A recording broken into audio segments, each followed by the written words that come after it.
Sinto muito, mas o dinheiro está curto agora, disse Isabel ao telefone, sua voz carregada de falsa tristeza.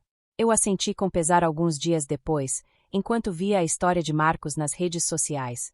Uma festa cheia de presentes caros, tudo pago pelos meus pais. A legenda dizia: Feliz aniversário ao melhor sobrinho do mundo. Te amamos. Meu filho me olhou com olhos cheios de perguntas. É que eu não sou o melhor para eles? Ele perguntou. Sustentei seu olhar e, com um nó na garganta, respondi com firmeza. Já entendi. Não fazemos mais parte disso. No dia seguinte, meus pais chegaram com lágrimas nos olhos. O aniversário de Mateu deveria ser um dia feliz. Eu tinha planejado tudo, seu bolo de chocolate favorito, as decorações, um pequeno grupo de amigos. Mas quando perguntei se eles queriam contribuir com algo, a resposta foi rápida e indiferente. Sinto muito, querida, mas o dinheiro está apertado agora, disse Isabel. Fernando completou. Você sabe como as coisas estão difíceis hoje em dia. Olhei para Mateu, que estava sentado perto, desenhando em silêncio no caderno. Ele não disse nada, apenas assentiu quando contei a resposta dos avós. Mas em seus olhos via tristeza. Ele já estava acostumado com a decepção. Não discuti com meus pais, aprendi há muito tempo que não adiantava. Eles sempre tinham desculpas, sempre uma razão pela qual ajudar a mim ou ao meu filho era inconveniente. Alguns dias depois, enquanto revisava meu celular, vi uma notificação da história de Marcos. Cliquei sem esperar nada especial, mas assim que a imagem carregou, meu estômago se contraiu. Era uma festa de aniversário luxuosa, decorações brilhantes, um enorme bolo, presentes caros.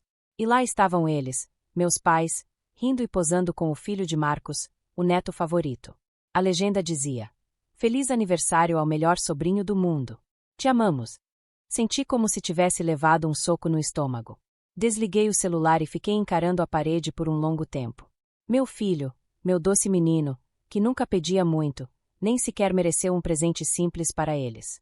Mas para o filho do meu irmão, deram tudo. Respirei lentamente, sentindo minhas mãos se fecharem em punhos. Levantei-me, caminhei até Mateu e o abracei com força. Agora entendo, sussurrei. Não fazemos mais parte disso. No dia seguinte, meus pais apareceram à minha porta com os olhos cheios de lágrimas. Fiquei no batente, bloqueando a entrada. Minha mãe enxugou as lágrimas com dedos trêmulos, enquanto meu pai soltava um longo suspiro, claramente buscando as palavras certas para me convencer. Entendemos que você está chateada, começou Isabel, mas, por favor, escute-nos. Isso tudo foi um mal-entendido. Cruzei os braços. Um mal-entendido. Vocês sabiam que era o aniversário do próprio neto e nem pensaram em comprar um presente. E dias depois vejo vocês organizando uma grande festa para o filho de Marcos. Eles ficaram em silêncio, e isso foi o que mais doeu. Dei um passo à frente. Vocês nem sequer vieram aqui porque se sentem culpados. Vocês vieram porque precisam de algo. A mandíbula de Fernando se tensionou, como se estivesse pronto para discutir, mas eu já conhecia a verdade. O que é desta vez? Suspirei. Uma reforma na casa. Gastos médicos. Ou gastaram tudo ajudando Marcos e agora vem até mim para resolver. Minha mãe estremeceu e a expressão de meu pai escureceu. Estávamos planejando comprar um carro novo, admitiu Fernando, com a voz tensa. Mas as coisas mudaram. Bem. Terminei a frase por ele, deixando escapar uma risada amarga. Flashback. Você é uma garota esperta, vai resolver. Minha mãe me disse aos 20 anos, quando pedi ajuda para pagar meu último empréstimo estudantil. Ao mesmo tempo, eles estavam comprando o primeiro carro para Marco. Adoraríamos ajudar, mas você já tem um emprego, acrescentou meu pai, enquanto meu irmão girava as chaves do carro na mão, dando de ombros. Respirei fundo e balancei a cabeça devagar. Sabem de uma coisa? Mudei. Agora que terminei de resolver os problemas de todo mundo, vocês têm mais filhos. Peçam ajuda a eles. Minha mãe cerrou os punhos. Você sabe que seu irmão... Eu sei, a interrompi. Ele é irresponsável, preguiçoso e está acostumado a ter vocês resolvendo sua vida. Assim como estão acostumados a que eu conserte tudo. Mas cansei. Meu pai se endireitou, tentando soar autoritário. Não seja dramática. Somos sua família. Soltei uma risada seca, sem humor. Família? Onde estavam quando eu precisava de vocês? Porque ele não era parte da família para vocês. Silêncio. Já não sou mais o banco de vocês, declarei com firmeza. E não vou permitir que finjam se importar com meu filho só quando lhes convém. Se quiserem fazer parte da vida dele, provem isso com atitudes, não com palavras vazias. Dei um passo para trás e fechei a porta na cara deles, atonitos. Desta vez, para sempre. Já fiz isso, respondi. Mas isso acabou. Minha voz se endureceu. Então você vai nos deixar na mão? Perguntou Fernando, tentando me fazer sentir culpada. Vocês não estão na mão, retruquei com firmeza. Só querem um carro novo que não podem pagar. Isso não é estar falido. Isso é má administração. Ouvi Fernando murmurando algo com raiva ao fundo. Depois, ele pegou o telefone. Nós te criamos, rosnou. E é assim que nos retribui. Ali estava novamente o discurso da culpa, o típico te demos a vida. O absurdo nos devem tudo. Não respondi. Minha voz estava firme. Me criaram para aprender a cuidar de mim mesma. E agora, finalmente, estou fazendo isso. Você é uma ingrata. Antes que ele pudesse continuar, desliguei. Flashback. Eu tinha 24 anos e estava sentada na cozinha dos meus pais, exausta após um longo turno de trabalho. Precisamos de ajuda, disse Isabel, com uma expressão cansada. Só um pouco de dinheiro para pagar algumas contas. Seu pai teve gastos inesperados. E Marcos? Perguntei. Ela hesitou, depois forçou um sorriso fraco. Ele está tentando, mas você sabe como são as coisas para ele. Sim, eu sabia. Também sabia que minha ajuda não era para as contas. Era para a nova ideia de negócio de Marcos, aquela em que ele estava tão seguro de que ia decolar. O mesmo negócio que faliu meses depois, levando todos os meus economias com ele. Prometeram me devolver o dinheiro. Nunca devolveram. E agora estavam tentando de novo. Naquela noite, outra ligação chegou. Dessa vez, era meu irmão. Pensei em ignorar, mas a curiosidade venceu. Muito corajoso da sua parte ligar, ironizei assim que atendi. O que você quer, Marcos? Você sabe exatamente o que é, respondeu ele, irritado. Se tivesse ajudado, mamãe e papai não estariam desesperados agora. Cerrei a mandíbula. Desesperados? Por quê? Por um carro de luxo. Não é só pelo carro, explodiu ele. Eles pediram empréstimos, usaram todas as suas cartões de crédito, e você poderia resolver isso. Mas está ocupada demais jogando de vítima. Meu estômago se contraiu. Então era isso. Estavam tão certos de que eu ajudaria que gastaram dinheiro que nem sequer tinham. Não é problema meu, declarei. Está falando sério. Deixaria eles afundarem em dívidas. Sim, respondi. Deixaria que enfrentassem as consequências das próprias decisões. Você é incrível, zombou ele. Sentada no seu pedestal enquanto mamãe chora até dormir e papai fica louco tentando consertar isso. E você não se importa. Oh, claro que me importo, respondi. Me importo que Mateu nunca se sinta como eu me senti crescendo. Me importo que ele nunca tenha que se perguntar se realmente importa. Mas você não tem o direito de me fazer sentir culpada, Marcos. Não depois de tudo. Houve um momento de silêncio. Depois, ele bufou com desdém. Bem, quer queimar todas as pontes. Não venha rastejando quando perceber que está sozinha. Sorri com ironia. Que curioso, disse. Eu já estava sozinha muito antes de afastá-los. E, pela segunda vez naquele dia, desliguei o telefone. Que resolvessem eles mesmos. Que lutassem. Eu já não era mais a solução deles. E nunca mais seria. Pela primeira vez na vida, não senti culpa. Esperava sentir remorso por cortar laços com meus pais, por me recusar a salvá-los. 1 ano atrás, isso teria me consumido de arrependimento e dúvidas. Mas agora, só sentia alívio. Aquela noite, sentei no sofá com Mateu, assistindo a um de seus desenhos animados favoritos. Sua risada enchia a sala, despreocupada, inocente. Ele não fazia ideia da guerra que acontecia fora dessas paredes. E era exatamente assim que eu queria que continuasse. Mas a paz não durou muito. Na manhã seguinte, minha mãe apareceu à minha porta. E ela não estava sozinha. Trouxe meu pai, Marcos e até Lucia. Todos estavam lá, como se aquilo fosse algum tipo de intervenção retorcida. Precisamos conversar, disse minha mãe. Não me movi. Já fizemos isso. Você não entende, interrompeu meu pai, com a voz tensa. Estamos em sérios problemas. Respirei lentamente. Aqui vamos nós. Não é problema meu, declarei, sem emoção. Marcos riu com desdém. Claro que não é. Porque agora que você tem sua própria vidinha, Acha que é melhor que nós, certo? Não, Marcos, respondi. Quando precisam de algo, não se importam comigo nem um pouco. E muito menos com meu filho. Minha mãe deu um passo à frente, sua voz tremendo. Por favor, cometemos um erro. Gastamos dinheiro que não tínhamos, pensando que você nos ajudaria. Agora o banco está pressionando. Se não pagarmos, perderemos a casa. Como assim? Perguntei. Meu pai soltou um longo suspiro. Usamos a casa como garantia para o empréstimo do carro. E depois houve outros gastos. Outros gastos, repeti, sem querer saber detalhes. Quanto? Minha mãe engoliu em seco. 60 mil euros. Soltei uma risada seca. 60 mil euros. Balancei a cabeça. Estavam tão certos de que eu viria correndo, né? Ninguém respondeu. E agora esperam que eu resolva? Continuei. Que pague suas dívidas, como sempre fiz. Que seja a responsável, a boa filha. O rosto do meu pai endureceu. Te criamos, te demos tudo.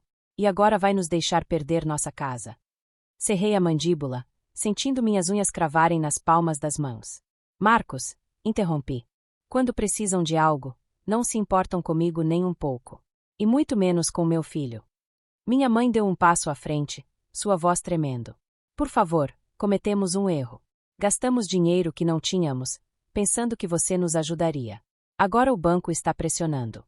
Se não pagarmos, perderemos a casa. Pestanejei. Meu pai soltou um longo suspiro. Usamos a casa como garantia para o empréstimo do carro. E depois houve outros gastos. Outros gastos, repeti, sem querer saber detalhes. Quanto?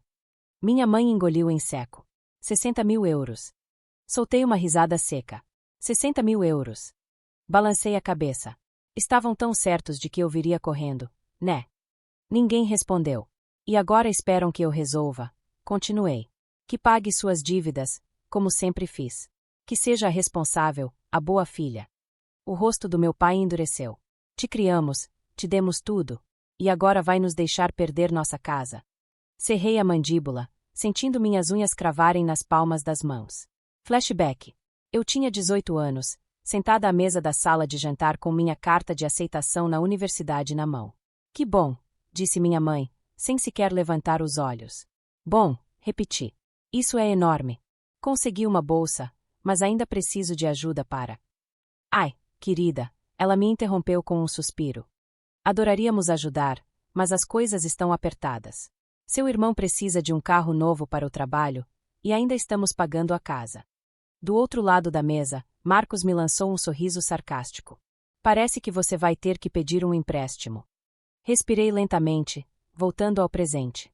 Eles deixaram claro durante toda a minha vida, nunca fui a prioridade. Então agora deixe-me deixar uma coisa clara para vocês. Olhei diretamente nos olhos do meu pai. Não lhes devo nada. Minha mãe sufocou um grito, suas mãos tremendo. Você não pode estar falando sério. Somos família. Ri friamente. Ah, agora somos família? Soltei com ironia. Que curioso, porque quando Mateu estava esperando seus avós no aniversário, vocês estavam ocupados mimando o filho de Marcos. Ele era família naquele momento. Silêncio. Exatamente o que eu pensei. Me virei para entrar em casa, mas meu irmão me agarrou pelo braço. Não se atreva a nos afastar assim. Sei o que está fazendo. Não tem esse direito. Soltei meu braço com um puxão. Me olhe. O rosto do meu pai estava vermelho de raiva. Você vai se arrepender disso. Sustentei seu olhar com calma. Não acho. E com isso, fechei a porta. Desta vez, tranquei-a. Passaram-se 2 semanas. Silêncio total. No fundo, esperei que continuassem insistindo, que continuassem ligando. Mas, pela primeira vez na minha vida, eles me deixaram ir. Então, um dia, recebi uma mensagem de Lucia. Só queria dizer, agora entendo. Vejo tudo. Sinto muito. Fiquei olhando as palavras por um longo tempo antes de responder. Ainda não é tarde para você se afastar também. Ela não respondeu, mas 1 hora depois vi que seu status no Facebook havia mudado para solteira. Sorri. Talvez, só talvez, eu não fosse a única que estava se libertando. Mas justo quando achei que tudo havia terminado, chegou outra mensagem. Dessa vez, era da minha mãe. Perdemos a casa. Fiquei olhando para a tela, esperando que a culpa me atingisse como uma avalanche. Mas ela nunca veio. Em vez disso, Coloquei o celular de lado, me virei para Mateu e perguntei: "O que você quer para o jantar, querido?" Seu rosto se iluminou. "Pizza." Sorri. "Pizza será." E com isso, fechei a última porta que alguma vez deixei aberta para eles. Pela primeira vez, eu era verdadeiramente livre. Epílogo: seguir em frente. Os meses se passaram, depois um ano. No início, houve momentos de dúvida, nas noites silenciosas, quando me perguntava: fui muito dura. Poderia ter. Mas esses pensamentos eram passageiros. A verdade é que, pela primeira vez, eu vivia para mim e para Mateu. Não havia mais cordas me prendendo ao passado, nenhuma obrigação me puxando para trás. Finalmente, eu tinha encontrado paz. E, com essa paz, descobri o que realmente significava ser livre. Manejado de outra maneira, mas... Então eu pensava em como nunca mais precisei ouvir meus pais discutindo comigo, em como o aniversário de Mateu no ano seguinte foi cheio de risadas e não de decepção. E isso já bastava para me lembrar que eu tinha tomado a decisão certa. Meus pais, é claro, nunca desistiram completamente. Depois de perderem a casa, tentaram de tudo: culpa, manipulação, até se fazer de vítimas diante da família estendida. Mas eu permaneci firme. Recusei-me a ser novamente sua rede de segurança.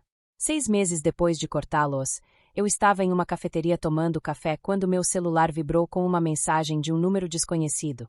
"Sou eu, mamãe. Precisamos conversar." Respirei lentamente. Haviam-se passado meses desde a última vez que soube dela. A última coisa que soube foi que eles tinham se mudado para a casa de Marcos, ainda afundados em dívidas, ainda sem assumir a responsabilidade pelas decisões que os levaram até ali. Hesitei em ignorar, mas a curiosidade venceu. "Sobre o quê?" respondi. Segundos depois, meu telefone tocou. Suspirei e atendi. "Cara," começou ela, sua voz suave, carregada de uma falsa calidez. "Faz tanto tempo. Como você está?" "Estou bem," respondi friamente. "O que você quer?" Ela hesitou. "Seu pai não está bem. O estresse tem sido demais para ele. A casa, tudo. E Marcos, bom, você sabe como ele é. Ele tenta, mas não é suficiente. Achamos que talvez você pudesse nos ajudar a nos reerguer, só um pouco. Nada como antes." Fechei os olhos, apertando a xícara de café entre as mãos. "Aqui vamos nós de novo." "Mãe," disse, mantendo minha voz firme, "vocês perderam a casa porque pediram empréstimos que não podiam pagar. Priorizaram o conforto de Marcos acima de sua própria segurança financeira. E quando me recusei a salvá-los, tentaram me fazer sentir culpada, em vez de assumir seus erros. E agora querem que eu intervenha de novo? É isso?" "Não, não," ela se apressou a dizer. "Só estamos pedindo um pouco de ajuda." Não respondi. Houve apenas um momento de silêncio. "Você realmente vai nos deixar sem nada?" ela perguntou. Ri com amargura. "Vocês mesmos se deixaram sem nada." E desliguei. Um ano depois, a vida nunca tinha sido tão tranquila.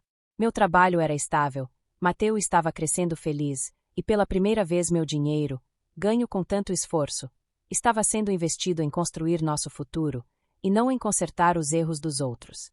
A ansiedade que costumava ser uma constante em minha vida desapareceu. Eu não me sobressaltava mais quando meu telefone tocava, temendo outra exigência. Não carregava mais nas costas o peso dos problemas dos outros. Então, uma tarde, recebi uma mensagem inesperada de Lucia. Deixei o celular de lado e fiquei encarando a tela por um longo tempo. Depois, escrevi: "Você está bem?" Minutos depois, meu telefone tocou. Hesitei antes de atender. "Só precisava te dizer isso", disse ela, sua voz trêmula. "Você estava certa sobre tudo." Permaneci em silêncio, esperando.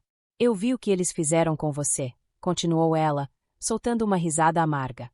"Mas achei que eu era diferente, que nunca me tratariam como te trataram. Mas no momento em que as coisas ficaram difíceis, no momento em que não pude mais sustentar Marcos, ele parou de se esforçar. E então eles se voltaram contra mim, exatamente como fizeram com você." Suspirei. "Sinto muito." "Não sinta", ela retrucou. "Eu deveria ter te escutado antes. Deveria ter visto as coisas pelo que realmente eram. Mas simplesmente não quis acreditar." "Onde você está agora?" perguntei, tentando descobrir o que fazer em seguida. "Isso não importa", ela respondeu. "Mas precisava que você soubesse, você fez a coisa certa ao se afastar. Eles nunca mudaram." Engoli em seco, sentindo emoções inesperadas se agitarem em meu peito. Obrigada por me dizer isso, respondi. Conversamos mais alguns minutos antes de nos despedirmos. Quando desliguei, fiquei olhando pela janela, sentindo algo estranho e inesperado se assentar dentro de mim. 2 anos depois, eu estava no quintal, observando Mateu correr atrás de bolhas de sabão pelo gramado. Sua risada ecoava no ar quente da tarde. Mãe, olha! Ele chamou, apontando para uma bolha particularmente grande flutuando em direção ao céu. Essa é enorme. Sorri enquanto o observava. Senti aquilo de novo, aquela sensação de liberdade, de finalmente estar no controle da minha própria vida. Por tantos anos, acreditei que família era algo pelo qual eu deveria me sacrificar, que amor significava dar até que não restasse mais nada de mim. Mas aprendi a verdade, o amor real, o amor saudável, não vem com condições. Ele não exige que você se consuma por pessoas que nunca deram nada em troca. Eu não era uma má pessoa por me escolher. Não era cruel por colocar limites. E não era insensível por me recusar a ser sua rede de segurança financeira. Eu simplesmente era livre. Mãe! Chamou Mateu novamente. Baixei os olhos para ele. Seus olhos brilhavam de felicidade, seu mundo ainda intacto, sem conhecer o tipo de dor que eu havia suportado. E fiz uma promessa a mim mesma. Ele nunca teria que aprender as lições que eu aprendi. Sempre saberia que era amado, não porque fosse útil, não porque fosse conveniente, mas simplesmente porque era ele. Última mensagem. Meses depois, recebi uma última mensagem da minha mãe. Espero que um dia possamos te perdoar. Fiquei olhando para a tela por muito tempo antes de finalmente responder. Já perdoei. Mas perdoar não significa voltar. Bloqueei o número dela e nunca mais olhei para trás.